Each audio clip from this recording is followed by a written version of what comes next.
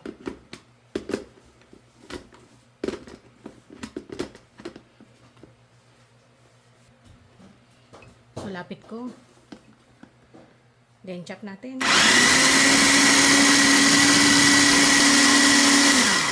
Tapos, pipindutin ko yung puree para pinong-pino siya.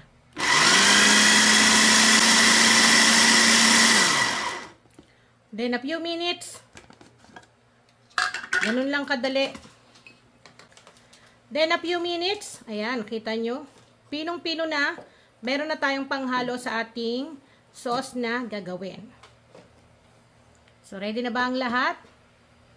So, doon naman tayo sa susunod natin na kabanata. Susunod na kabanata talaga. Ngayon, para sa ating sauce, dito magluluto tayo. Kailangan natin ng isang saucepan. So, meron tayo ditong half cup ng glutinous rice flour. Ito po ay giniling na malagkit na bigas. Then, meron din tayo ditong half cup ng white sugar. At lalagyan natin yan ng tubig. So, meron tayo ditong 400 ml ng tubig. Haluin natin. Then, isasalang natin to sa ating kalan. Lulutuin natin to hanggang sa lumapot itong ating sauce. So, kailangan matunaw nyo muna maigi yung glutinous rice flour ninyo na nilagay para maiwasan yung may matitigas na buo-buo. Okay. Salang na natin to. Salang na natin. Lutuin natin sa katamtamang apoy. Then, continuous ang paghalo para po hindi bumaksak yung ating giniling na malagkit na bigas. Para pantay po yung kanyang paglapot. Then, mamaya mag-add pa ako dito ng 1 cup ng tubig. Para po balance yung kanyang lapot. Hindi naman maging parang paste yung ating sauce na gagawin. So, ayan, a few minutes, may kita nyo. Para na siyang paste, no? Mag-add ako dito ng 1 cup ng tubig. Then, continue sa paghalo. Hanggang sa maging pantay yung kulay ng ating sauce. Then, once na okay na, ganito lang yung saktong lapot na kailangan natin. Pwede na natin i-off yung ating stove. Then, set aside na natin to. At dahil tapos na tayo dun sa ating mga pampalasa na ilalagay dito sa ating kimchi, sa ating cabbage. So, ito po ay atin ng babanlawan na mga 2 hanggang 3 beses. Pero kailangan natin siyang pigain para matanggal po talaga yung alat dahil marami tayong asin na nilagay. So, babanlawan na natin. Kailangan po yung pagbabanlaw. Bubulat-latin nyo yung mga kasulok-sulukan na yan para matanggal yung tapos papiga. Ganyan po. Para tayong naglalaba. So, pipigain natin para matanggal po talaga yung asin-asin niya sa loob. Para hindi siya sobrang alat.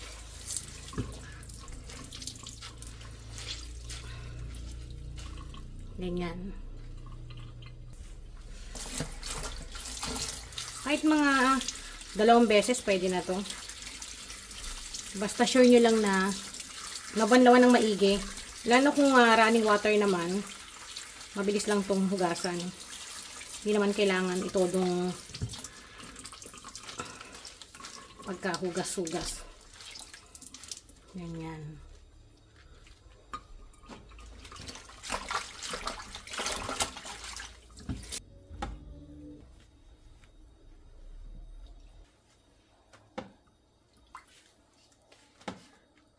So, ayan, tapos na tayong maghugas ng ating cabbage. So, pwede na natin tong timplahan. So, ngayon ang gagawin natin, iset aside muna natin to dahil magmimix tayo ng ating pang sauce dito sa ating kimchi.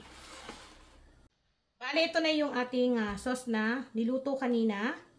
Hahaluan natin to ng chili flakes o chili powder Korean. So, ito po nabibili lamang to sa mga Korean store. Pwede kayo magtanong. Ang sukat nito ay 1 and 1/2 cup. Pero nasa inyo kung gaano ka anghang. Pero hindi naman to totally maanghang mga manay. Hindi naman siya maanghang sa kimchi.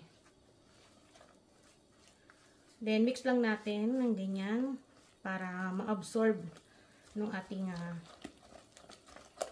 sauce yung nilagay natin na chili flakes. Kala mo ang anghang, no? Pero hindi naman. Then, isusunod na rin natin itong na-blender natin na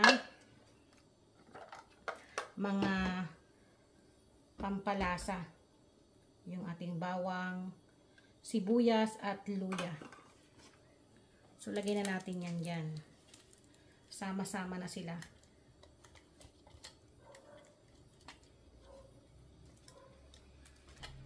Okay. Then, mix lang natin ng maigi.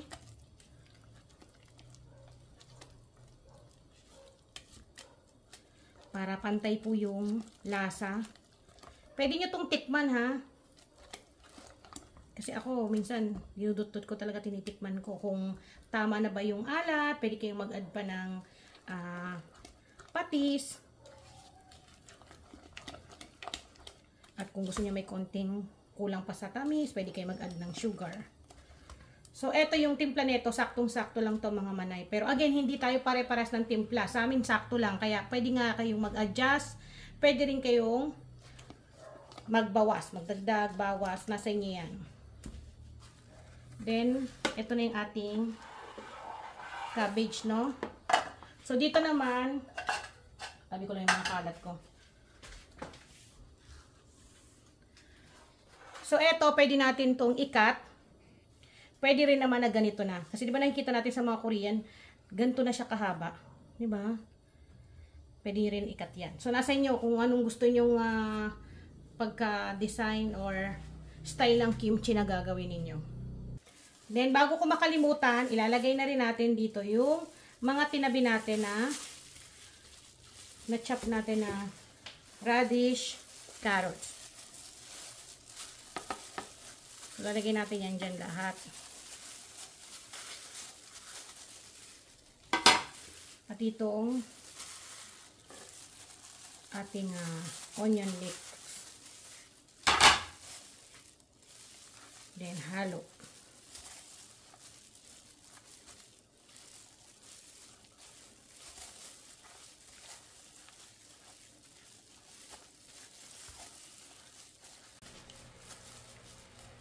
So, eto, pwede na to.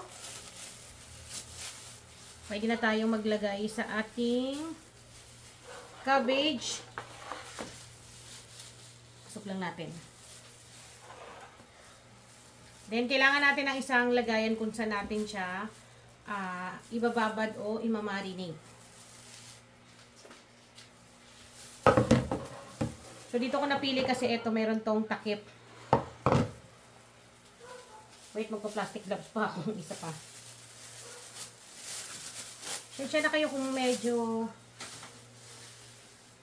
may mga tahol ng aso dahil gabing-gabi na to. So, gagawin natin, ganito lang kadali. Napahing pa ako isang kutsara. Sige na, na. Ito na lang. Layer by layer. Ganyan. So, pwede naman na sumandok na lang tayo dyan para hindi na tayo nahihirapan. Kailangan kasi merong bawat layer ng cabbage natin.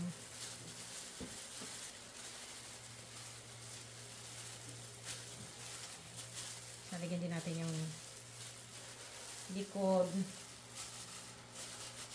para pantay. Ganyan. Lalagay na natin sa lagyan natin. Tapos ganun ulit. Gagawin natin, unahin natin yung pinakailalim. Kita ba, nak? Kita?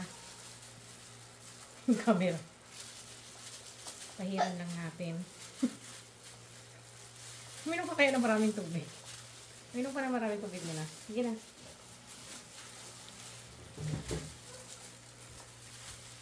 Lagyan natin na. Ganyan lang po hanggang sa matapos natin. Kung kinat ko to, yung in-slice ko tong ating cabbage, madali na lang. Lamas-lamasin na lang to. So, dahil ito yung gusto ko, pahirapan yung sarili ko. Ganyan ang gagawin natin. Pati ilalim, lalagyan natin. So, ganyan yung tsura niya.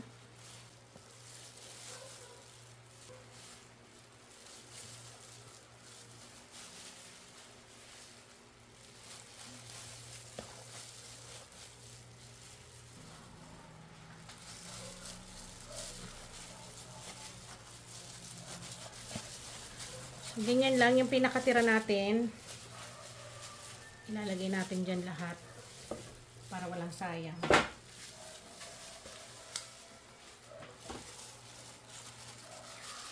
Para babad na babad.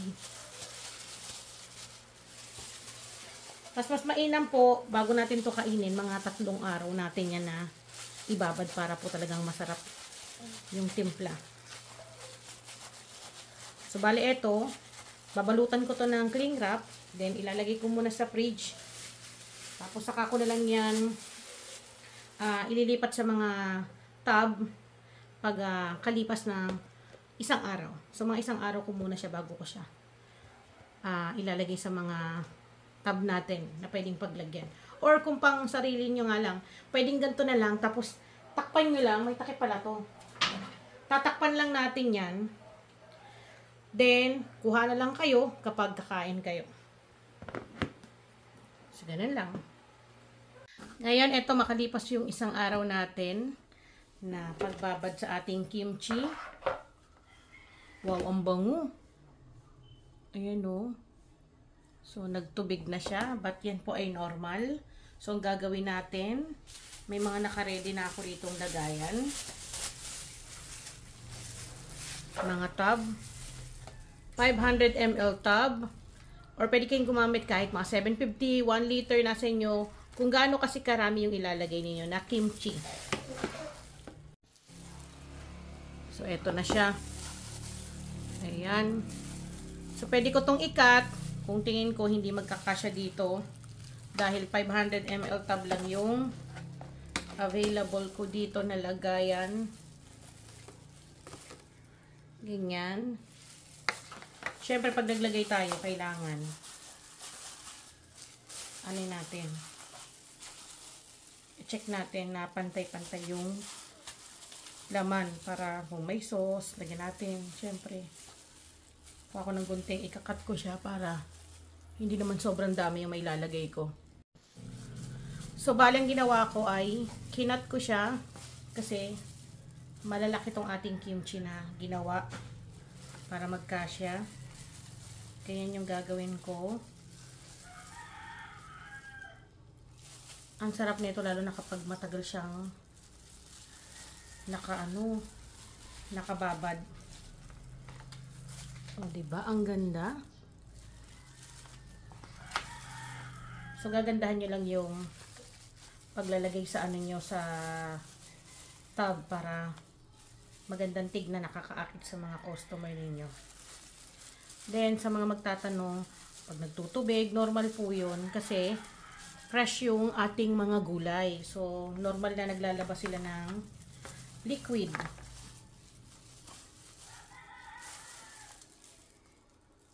Ayan.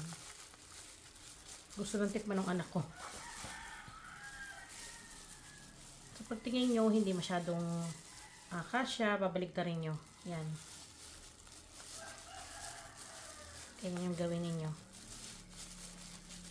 Para maayos po ninyo ng lagay sa mga tab ninyo. Pero siguro mas maganda sa mga 750 ml tab nyo ilagay. Para talagang kasyang-kasya. Kasi ito 500 ml tab lang to. Then mamaya ko lalagyan ng pinaka sauce niya. Puro muna laman. Para matansya ko. Bango. Ba, meron na tayong pang stock, pang negosyo, syempre. So, lalagyan ko pa yung iba. Ayan, nakagawa tayo ng 8 tubs ng ating kimchi. Saka natin ilagay yung mga natitira na sauce para lahat meron. Ang bango.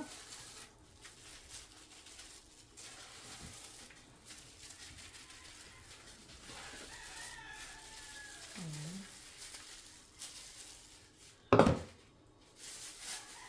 Nabuhos ko lang dito para pantay-pantay.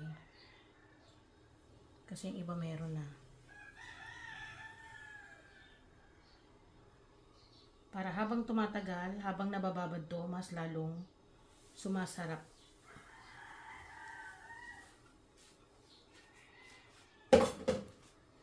Ayan, tapos na.